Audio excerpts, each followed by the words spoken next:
Assalamualaikum friends and family. Welcome to YASRAW Gallery.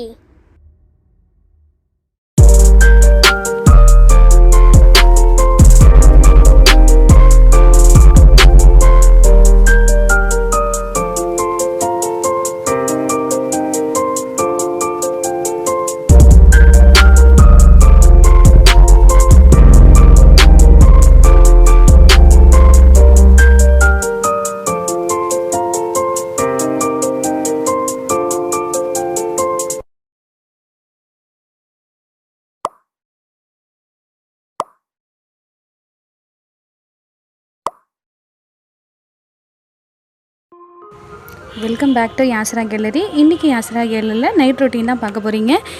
Evening ஒரு outing போயிருந்தோம். வரும்போது மஞ்சள் வானம் வெயில்னு சொல்லுவாங்க இல்லையா, அந்த மாதிரி பார்த்தோம். கிளைமேட் ரொம்ப சூப்பராக இருந்துச்சுங்க. அதான் வீடியோ பிடிக்கலான்னு பார்த்தோம். ஆனால் ரோடு சரியில்லை, ரொம்ப ஷேக் ஆகுது. அதனால் வீடியோ நடி எடுக்க முடியல. சும்மா லைட்டாக அவங்க கூட ஷேர் பண்ணிக்கலாமேன்னு இதை ஷூட் பண்ணேன். பட் நான் ரொம்ப என்ஜாய் பண்ணிட்டு வந்தேங்க. இப்போ நீங்கள் நைட் ரொட்டீன் தான் பார்க்க போகிறீங்க. நான் ஒன் டைம் ரெசிபியாக இருக்கட்டும்னு சொல்லிவிட்டு நூடுல்ஸ் தாங்க செலக்ட் பண்ணிக்கிறேன். அதுக்கு முக்கியமான வெஜிடபிளே கேப்சிகம், கேரட்டு, பீன்ஸு, கோஸு இதாங்க. இதை நல்லா மெல்லிஸாக நறுக்கிக்கலாம். மீன் டைம் அந்த நூடுல்ஸை வேக போக்குறதுக்கு ஒரு ஹாட் வாட்ரு அடுப்பில் இருந்துக்கிட்டே இருக்குது. அது நல்லா சூடாகிக்கிட்டே இருக்கும். அது சூடான பிறகு நம்ம நூடுல்ஸை போட்டு வேக வச்சிடலாம். நம்ம காய்கறி அறுத்துக்கிட்டே இருக்கும்போது என் சிஸ்டர் என்கிட்ட ஒரு கதை ஷேர் பண்ணாங்க. வாட்ஸ்அப்பில் படித்ததா எனக்கு ரொம்ப பிடிச்சிருந்துச்சு அப்படின்னு சொல்லி என்கிட்ட ஷேர் பண்ணாங்க. அதை நான் அவங்க கூட ஷேர் பண்ணா இருக்கிறேன் ஃப்ரெண்ட்ஸ். ஒரு குருவி பறந்து வந்துக்கிட்டே இருந்துச்சான். அது குட்டிகளோட. அதுக்கு தெரிய வந்துச்சு இன்றைக்கி நைட்டு நல்லா காற்று புயல் அடிக்க போகுது அப்படின்னு அதுக்கு தெரிய வந்துச்சான். ஸோ அது வந்துக்கிட்டே இருக்கும்போது ஒரு பெரிய மரம் இருந்துச்சு. அதை பார்த்துட்டு அது கேட்குது, இன்றைக்கி நைட்டு மட்டும் நான் உன் மரத்தில் கூடு கட்டிக்கவா அப்படின்னு அது கேட்குதான். அதுக்கு அந்த மரம் சொன்னிச்சான், அதெல்லாம் முடியாது, நீங்கள் கூட கட்ட வேண்டாம் அப்படின்னு அது சொல்லிடுச்சான். உடனே சரி, இதுக்கு மேலே நம்ம இங்கே இருக்கிறதுல யூஸ் இல்லை, ஸோ நம்ம போயிடலாம் அப்படின்னு சொல்லிவிட்டு அது இன்னும் கொஞ்சம் தூரம் பறந்துக்கிட்டே இருந்துச்சான்.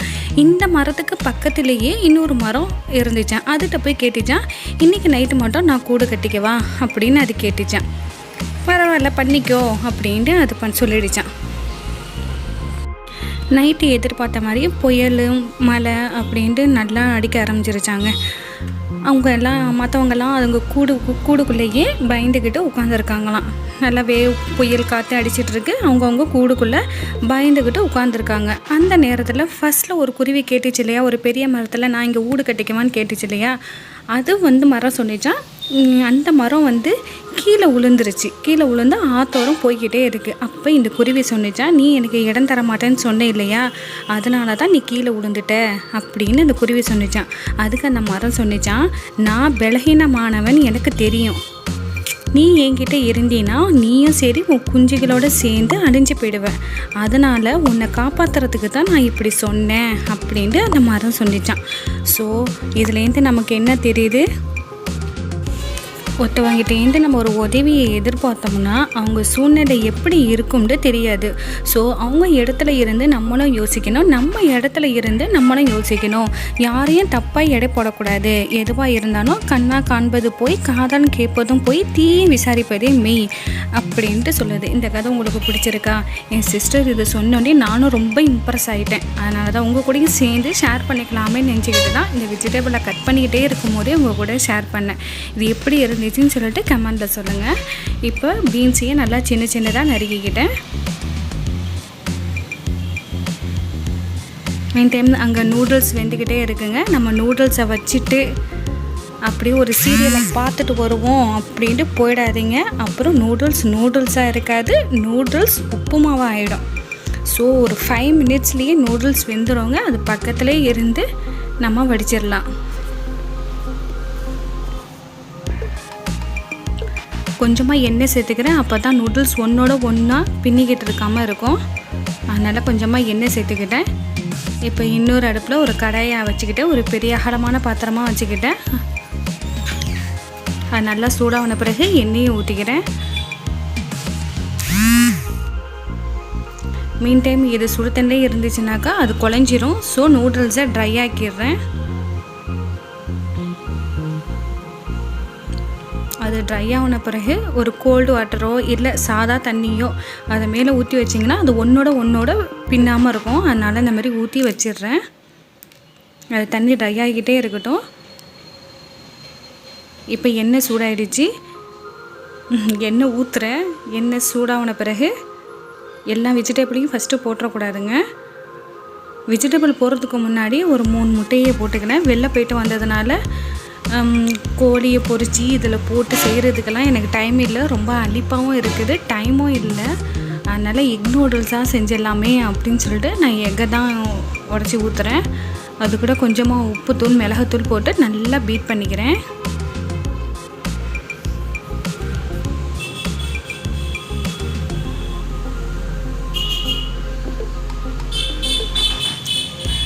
சிக்கனில் செஞ்சால் நூடுல்ஸ் எல்லாம் டேஸ்ட்டே வேறு லெவலாக இருக்கும்.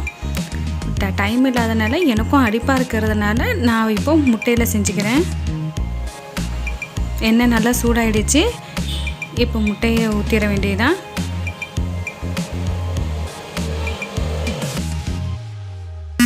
எங்கள் குழந்தைகளுக்கு முட்டை வேணுமா இல்லை சிக்கன் வேணுமா மட்டன் வேணுமான்னு கேட்டாக்கா முட்டை தான் வேணும்னு சொல்லுங்க. அந்தளவுக்கு எல்லாமே எக் பீரியர் தான் எங்கள் வீட்டில். குழந்தைங்க எல்லாத்துக்கும் எக்கு தான் ரொம்ப பிடிக்கும்.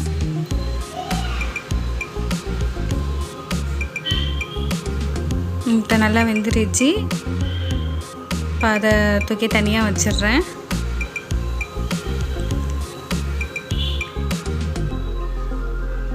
அதே கடாயில் வேணுங்கிற அளவுக்கு எண்ணெயை ஊற்றி சூடான பிறகு இப்போ காய்கறி எல்லாத்தையும் சேர்த்துக்க வேண்டியதுதான். எல்லா காய்கறியும் ஃபஸ்ட்டு சேர்த்துடக்கூடாது.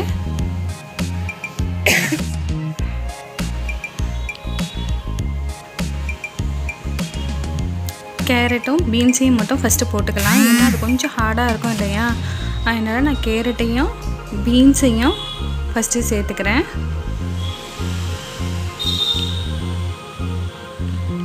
எல்லா வெஜிடபிளும் கொஞ்சம் க்ரன்ச்சியோடு சாப்பிட்டா நல்லாயிருக்கும். ஆனால் வீட்டில் உள்ள பெரியவங்களுக்கு மெல்ல முடியாது. அதனால் நான் ஒரு 75% பாயில் பண்ணிக்குவேன். ரொம்ப வேக வச்சிங்கனாக்கா நல்லா இருக்காதுங்க. அதனால் கொஞ்சம் க்ரன்ச்சியோடு சாப்பிட்டா நல்லாயிருக்கும். நான் இப்போ அவங்களுக்காண்டி தான் இந்த மாதிரி வேக வைக்கிறேன். கொஞ்சமாக உப்புத்தூள் போட்டு இது வந்து ஒரு 25% வதங்குற அளவுக்கு இருந்தால் போதும். அது வதங்கிட்டே இருக்கிற மாதிரி நம்ம மீன் டைம் அங்கே பக்கத்தில் உள்ள ஜாமான்லாம் அந்த இடத்துல எடுத்து நான் வச்சிடுறேன். சுத்தம் பண்ணிக்கிட்டே இருந்தீங்கன்னா வேலை அவ்வளோவா கொள்ளாது. ஜாமான் கழுவுற வேலையும் மிச்சமாக இருக்காது.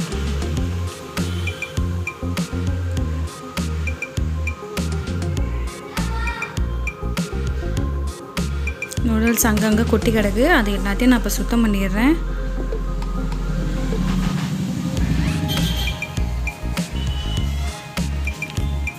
எப்போவுமே நூடுல்ஸ் செய்ய மாட்டாங்க. மந்த்லி ஒன்ஸ் இல்லை, மந்த்லி ஒன்ஸ் ஆர் ட்வைஸாக தான் செய்வோம். நூடுல்ஸ்லாம் செஞ்சு குழந்தைகளுக்கு அவ்வளோவா கொடுக்க மாட்டோம். அவங்க இன்றைக்கி ஆசைப்பட்டு கேட்டாங்க. எனக்கும் வெளில போய்ட்டு வந்து டயர்டாக இருந்ததுனால இன்றைக்கி நூடுல்ஸ் செஞ்சோம். இல்லைன்னா நூடுல்ஸ்லாம் அடிக்கடி செய்கிறதில்ல. ஏன்னா குழந்தைகளுக்கு கொடுக்கறது நல்லது இல்லைன்ட்டு நாங்களும் செஞ்சு சாப்பிட்றதில்ல. இப்போ நான் கோஸையும் அதில் போட்டுக்கிட்டேன். கேப்சிகம் மட்டும் போட்டுறாதீங்க, அதை மட்டும் கொஞ்சம் ஃபைனலாக போட்டுக்கலாம். இப்போ அதை வதங்கிடுச்சு. இப்போ கேப்சிகம் சேர்த்துக்கிறேன். ஒரு கொஞ்சம் 2 மிக்ஸ் பண்ணிக்கோங்க. நூடுல்ஸ்லாம் ஆல்ரெடி மசாலா கொடுத்துருக்காங்க, நம்ம எந்த மசாலாவும் கொடுக்க தேவையில்லை. ஆனால் நான் வெஜிடபிள்லாம் நிறையா சேர்த்துக்கிறதுனால கொஞ்சமாக மிளகாத்தூள், சாஸு, லைட்டாக உப்பு அதை மட்டும் சேர்த்துக்கிறேன். ஏன்னா வெறுசாக அந்த நூடுல்ஸில் உள்ள மசாலா மட்டும் போட்டாக்கா கொஞ்சம் சப்புண்டு இருக்குது. ஏன்னா நான் வெஜிடபிள் நிறையா சேர்த்துக்கிறேன். அதனால் நீங்கள் லைட்டாக சேர்த்திங்கன்னா அதில் உள்ள நூடுல்ஸ் மசாலா மட்டுமே போதுமானது. அதனால் நான் இப்போ 1 டீஸ்பூன் மிளகாத்தூள், கொஞ்சமாக சாஸு, கொஞ்சமாக உப்பு, இந்த வெஜிடபிளுக்கு தேவையானதை மட்டும்தான் போட்டுக்கிட்டேன். எல்லாமே லைட்டாக தான். இப்போ நூடுல்ஸில் இருந்த மசாலாவையும் இதுலேயும் சேர்த்துக்கிறேன்.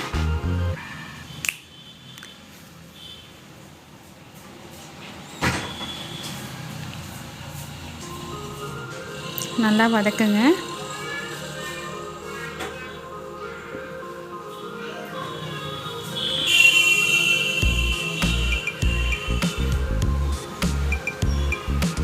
இதை சிக்கன் போட்டிங்கன்னா செம்மையாக இருக்கும். இப்போ சிக்கன் இல்லாதனால வெறும் எக் நூடுல்ஸாக சாப்பிட்றோம். ஆனால் செம்மையாக இருக்கும். சிக்கன் போட்டிங்கன்னா கண்டிப்பாக நீங்கள் செய்யும் போது சிக்கன் போட்டு செஞ்சு பாருங்கள், ரொம்ப அருமையாக இருக்கும். சாதா நூடுல்ஸ் இந்த மாதிரி இருக்குது, மசாலாவே இல்லாமல் நூடுல்ஸ் இருக்குது. அதில் வந்து நம்ம எல்லாமே சேர்க்குற மாதிரி இருக்கும். இந்த நூடுல்ஸ் ஆல்ரெடி மசாலா இருக்கிறதுனால நான் வெறுசாக நூடுல்ஸ் மட்டும் சேர்த்துக்கிறேன்.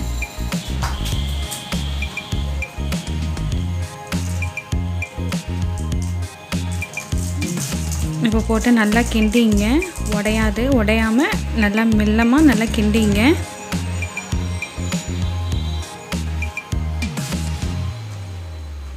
இந்த ஸ்டேஜில் நான் ஒரு ஸ்பூன் மிளகு போட்டிருக்கேன். இப்போ நம்ம பொரிச்சு வச்சிருந்த முட்டையும் இதில் சேர்த்துக்க வேண்டியதுதான். இப்போ நல்லா ஈவனாக மிக்ஸ் பண்ணுங்கள்.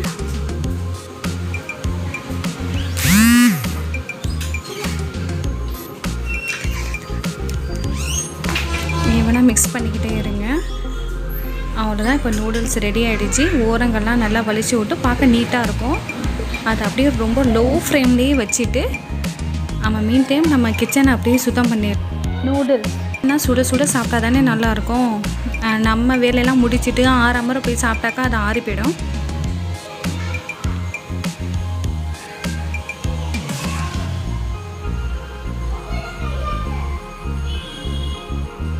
இப்போ ஒரு வழியாக எனக்கு எல்லா வேலையும் முடிச்சிட்டேன். கிச்சனையும் சுத்தம் பண்ணிட்டேன், சிங்கையும் தேய்ச்சி கழுவியாச்சு. ஸோ பெரியவர் வந்து நூடுல்ஸுங்கிறதுனால ரெஸ்டாரண்ட் டைமில் சாப்பிட்லாமேன்னு சொல்லிட்டு இந்த மாதிரி அரேஞ்ச் பண்ணி வச்சுருக்காரு. டைனிங் டேபிளில் ஃப்ளவர் வாஷ்லாம் வச்சு அரேஞ்ச் பண்ணியிருக்காரு. ஆனால் அவர் வீடியோக்கு உட்கார மாட்டேன்னு சொல்லிட்டாரு. நான் சின்னவரையும் பாப்பாவையும் மட்டும் உட்கார வச்சுருக்கேன். என்னெல்லாம் எடுக்காதீங்கன்னு சொல்லிவிட்டு பெரியவர் உட்கார மாட்டேன்டா. ஆனால் அரேஞ்ச் பண்ணது எல்லாம் அவர் தான்.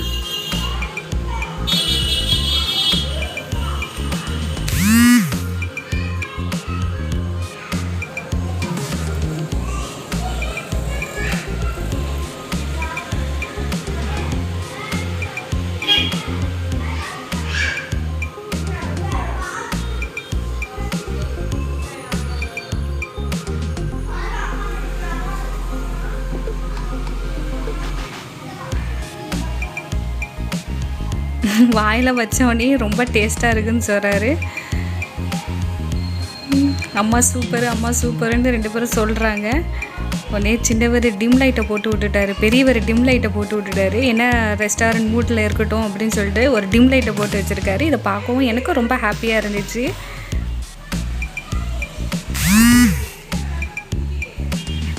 சரி, நைட்டில் நூடுல்ஸ் செஞ்சுருக்கோமேன்னு சொல்லிவிட்டு நான் இஞ்சி தண்ணி போடலாமேன்னு சொல்லி அடுப்பில் வச்சுருக்கிறேன். ஏன்னா ஹெவி மீல் சாப்பிட்டாவே நம்ம இஞ்சி தண்ணி நைட்டில் குடிச்சிருவோம். அதனால் வேணுங்கிற தண்ணியை வச்சு இஞ்சி இடித்து அதில் போட்டுடலாம். போட்டு கொதி வந்துக்கிட்டே இருக்கட்டும், லோ ஃப்ளேமில் வச்சா கொதி வந்துக்கிட்டே இருக்கட்டும், அதுக்கிடையில் நம்ம போய் சாப்பிட்டுட்டு வந்துடலாம் அப்படின்னு சொல்லிட்டு இஞ்சி நசுக்கிறேன். ஆனால் இது கூட இது போடணுங்க, சீரகம் போடணும். சீரகம் என்கிட்ட இல்லை, அதனால் இருக்கிற இஞ்சி மட்டும் நான் இது கூட சேர்த்துக்கிறேன். இப்போ நல்லா கொதி வந்துருச்சு. இதை ஃபில்ட்ரு பண்ணி குழந்தைகளுக்கு கொடுக்க வேண்டியதான். நானும் சாப்பிட்டுட்டு வந்துட்டேங்க. இது கூட குழந்தைகளுக்கு மட்டும் கொஞ்சம் சுகரை கலந்து கொடுத்துருவேன். நாங்களாம் அப்படியே சாப்பிட்ற வேண்டியதான், அப்படியே குடிச்சிட வேண்டியதான். இப்போ இதை எடுத்துக்கிட்டு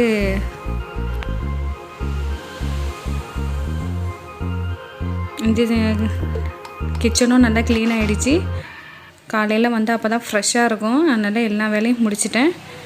நான் இஞ்சி தண்ணி எடுத்துக்கிட்டு பால்கனியில் வந்து உட்கார ஆரம்பிச்சிட்டேங்க. குழந்தைங்களும் பக்கத்தில் உட்காந்துருக்காங்க.